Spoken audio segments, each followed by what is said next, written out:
Hi kaibigan, naranasan mo na bang iwan ng babaeng mahal mo?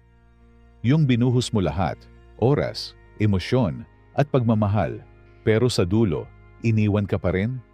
At ngayon, gusto mong malaman, paano mo ba siya mapapaisip? Paano mo ba siya mapapagsisi sa paglayo niya?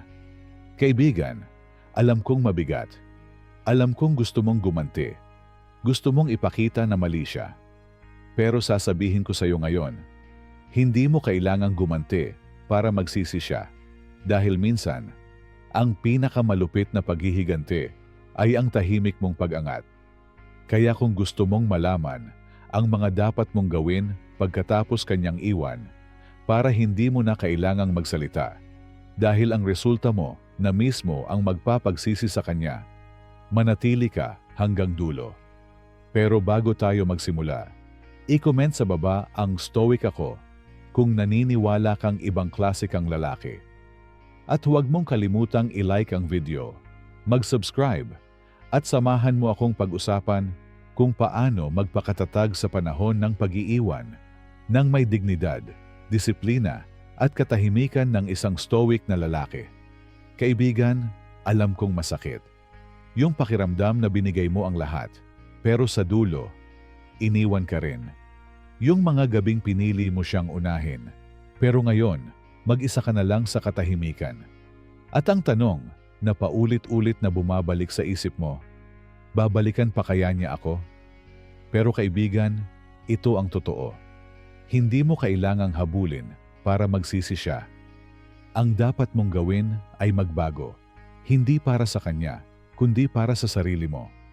Dahil kapag natutunan mong ayusin ang sarili mo pagkatapos ng isang pag-iiwan, doon siya magsisimulang makaramdam ng pagsisisi.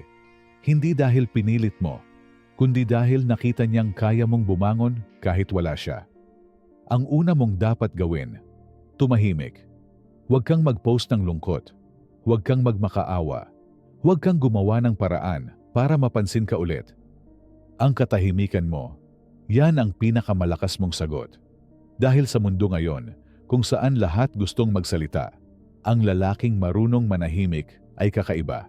At tandaan mo, kaibigan, ang kakaiba, yan ang hindi madaling kalimutan. Pangalawa, ayusin mo ang sarili mo ng mas matindi kaysa dati. Pumunta sa gym, magbasa ng libro, ayusin mo pananamit mo. Unahin mo karera mo, ipakita sa mundo, hindi sa kanya, na kaya mong tumindig. Dahil habang abala siya sa pag-aakalang mahina ka, abala ka naman sa pagiging pinakamalakas mong bersyon. At sa oras na makita niya yon, mararamdaman niya ang panghihinayang. Ayon kay Marcus Aurelius, the best revenge is not to be like your enemy. Hindi mo kailangang saktan siya pabalik. Hindi mo kailangang iparamdam ang pagkawala mo. Ang tunay na revenge ay ang maging payapa at matagumpay kahit iniwan ka. Ang katahimikan mo ang magsasalita at ang pag-angat mo ang magiging sagot. Huwag mong kalimutan kaibigan, hindi mo kailangang ipakitang masaya ka. Iparamdam mo sa sarili mong totoo yon. Dahil ang babaeng nang iwan, hindi siya magsisisi dahil sinabi mong nagsisisi siya. Magsisisi siya kapag nakita niyang mas gumanda ang buhay mo pagkatapos niyang mawala. Kaya kaibigan, narito na ang mga dapat gawin. Pag iniwan ka ng babae upang magsisi siya, una, tumahimik ka muna. Huwag mong hahabulin. Huwag kang magme-message. Huwag mong ipakita na desperado ka. Dahil sa bawat oras na sinusubukan mong makipag-ayos agad, lalo lang niyang makikitang kontrolado ka pa rin ng emosyon mo. Sabi ni Marcus Aurelius, ang tunay na lakas ay makikita sa kakayahan mong magpigil ng galaw sa gitna ng sakit. Ang unang hakbang para siya ay magsisi, ay ang kalma mong pagtanggap na wala na siya. Dahil sa tahimik mong paglayo, doon niya unang mararamdaman ang bigat ng pagkawala mo. Pangalawa, ayusin mo ang sarili mo. Hindi para sa kanya, kundi para sa'yo mag-ehersisyo. Ayusin mo ang pananamit mo. Ibalik mo yung disiplina na nakalimutan mo dahil sa relasyon. Ang babaeng iniwan ka, mas maiisip niya ang halaga mo Kapag nakikita niyang hindi ka nagwasak pagkatapos niyang umalis. Dahil ang mga lalaki na marunong magpakatatag kahit mag-isa, sila ang hindi madaling kalimutan. Pangatlo, magtrabaho sa katahimikan. Huwag kang mag-post ng lungkot sa social media. Huwag mong ipangalandakan ang sakit mo. Sa halip, ituon mo ang oras sa trabaho, goals, at mga pangarap mo.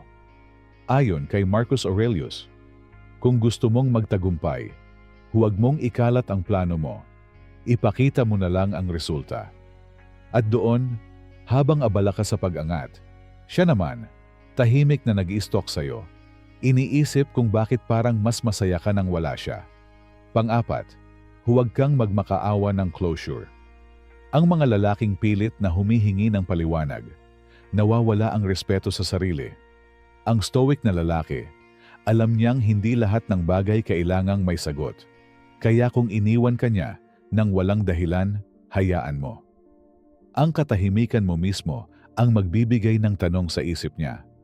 Bakit parang hindi siya naapektuhan? At doon, kaibigan, nagsisimula ang pagsisisi. Panglima, bumalik ka sa disiplina. Gamitin mo ang sakit bilang gasolina. Gawin mong inspirasyon ang pag-iiwan. Hindi mo kailangang gumanti. Kailangan mo lang maging mas magaling, mas disiplinado, at mas marangal kaysa dati pang-anim. Palawakin mo ang mundo mo, makipagkaibigan. Matutong lumabas. Alamin mo kung sino ka sa labas ng relasyon. Dahil kapag mas nakilala mo ang sarili mo, mas nagiging buo ka. At ang lalaking buo, kahit iniwan, ay nagiging uri ng lalaki na hinahangaan ng lahat at pinagsisisihan ng mga nang-iwan. Pampito, huwag mong ipakita na bitter ka. Ang bitterness ay tanda ng kahinaan. Ngunit ang katahimikan sa gitna ng sakit ay tanda ng lakas. Kapag nakita niyang hindi mo siya sinisiraan, hindi mo siya minumura, hindi mo siya kinakalimutan, pero hindi mo rin siya hinahabol, doon niya mararamdaman ang tunay mong halaga. Pangwalo, gamitin mo ang sakit para mag-evolve. Huwag mong hayaang maging dahilan ito para mawalan ng tiwala. Gamitin mo ito para maging mas matalino sa susunod na relasyon. Matutong piliin hindi lang ang babae, kundi kung anong klaseng lalaki gusto mong maging habang kasama siya. Pangsiyam, iparamdam mo sa kanya, hindi sa salita, kundi sa kilos, na mas maayos ka na ngayon. Kapag nakita niyang hindi ka na reactive, hindi ka na affected, hindi ka na kagaya ng dati, doon siya maiintriga. Hindi dahil gusto niyang bumalik, kundi dahil gusto niyang malaman kung paano mo nagawa yon. At doon niya marirealize, ikaw pala ang lalaki na hindi niya kailangang baguhin. Ikaw pala yung lalaki na sana hindi niya binitiwan. At pangsampu, patawarin mo siya. Hindi dahil karapat-dapat siya, kundi dahil karapat-dapat kang maging malaya. Ang pagpapatawad ay hindi kahinaan. Ito ay tanda na natutunan mong hindi lahat kailangang habulin. Dahil sabi ni Marcus Aurelius, ang kaluluwa ay nagiging payapa kapag tinanggap niya ang mga bagay na hindi niya makokontrol. Kaibigan, ang pagpapatawad ay hindi paglimot. Ito ay paglabas sa kulungan ng galit. At kapag tahimik ka nang umalis, habang patuloy siyang binabagabag ng konsensya, doon mo masasabi, nagsisi na siya. Kaibigan, ang pag-iiwan ay hindi katapusan. Ito ay simula ng panibagong bersyon ng sarili mo. Yung mas matatag, mas disiplinado, at mas marunong magmahal sa sarili. Ang babae, pwedeng mawala. Pero ang karakter, disiplina, at dignidad mo, yan ang hindi kailanman pwedeng kunin ng kahit sino. Sabi ni Marcus Aurelius, walang mas makapangyarihan kaysa sa isang kaluluwang marunong tumanggap at magpatuloy. Kaya kung iniwan ka man niya ngayon, hayaan mo. Dahil sa tahimik mong pag-angat, darating ang araw na siya mismo ang titingin sa iyo mula sa malayo at sasabihin sa sarili niya, bakit ko siya binitiwan? Kaya kaibigan, tandaan mo, Hindi mo kailangang ipilit ang sarili mo sa taong pinili ng umalis. Ang kailangan mo lang gawin ay ayusin ang sarili mo hanggang sa siya mismo ang makakita ng lalaking hindi na niya makakalimutan. Ngayon, gusto kong tanungin ka, kung iniwan ka ngayon ng babaeng mahal mo, alin sa mga hakbang na ito ang sisimulan mo agad? Comment mo sa baba. Kaibigan, gusto kong marinig ang sagot mo.